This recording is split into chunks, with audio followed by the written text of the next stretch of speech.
če ste se v nedeljo na poti iz Primorske proti Ljubljani slučajno kdaj ustavili, obstaja možnost, da to ni bilo zaradi dela na cesti, živali na cestišču ali pa mladih voznikov.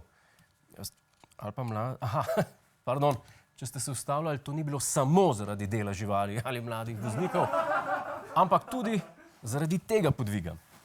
Prevoz upokojenega policijskega čolna P-111. Iz Kopra so ga prepeljali do Vojaškega muzeja v Pivki. 20 metrov dolgo in kar 44 ton težko plovilo je zgodaj zjutraj krenilo na pot po regionalnih cestah, saj je za avtocestne predore previsoko. Zdaj pa, ne vas oznaka P111 ne zmede. To je samo diverzija, da kriminalci mislijo, da nekje obstaja še 110 drugih policijskih čolnov. Po drugi teoriji, pa naj tam piše 111, ker naj bi en od policajev narobe napisal 113. So pa z upokojenim policijskim čolnom ravnali povsem enako kot s katerimkoli drugim policajem, ki je šel v penzijo.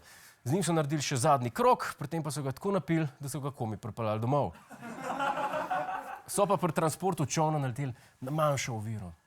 Priprave so trajale sigurno na 2-3 mesece in danes smo po tej trasi, zdaj bomo pa videli, vsaka malenkost vpliva na zaplet. In ravno v malenkostih se skriva hudič, tokrat v obliki nosilca avtocestne ograje. Da bi ga premostili, morajo celoten tovornjak podložiti. Jaz ne vem, zakaj sem jaz predvideval, da je vse skupaj videti bolj profesionalno. 3 mesece so načrtovali ta prevoz, zdaj pa vse skupaj izpade, tako kot en sosedov prišel pomagati. Celoten prevoz čolna je trajal 9 ur, kar je pa še zmer hitrej, kot če bi čoln prevažali s slovenskimi železnicami. Je pa res, da bi se prevoz po tirih muzeju bolj izplačal, ker ko bi odsluženi vojaški čoln prispel na cilj, bi imel bistveno večjo zgodovinsko vrednost.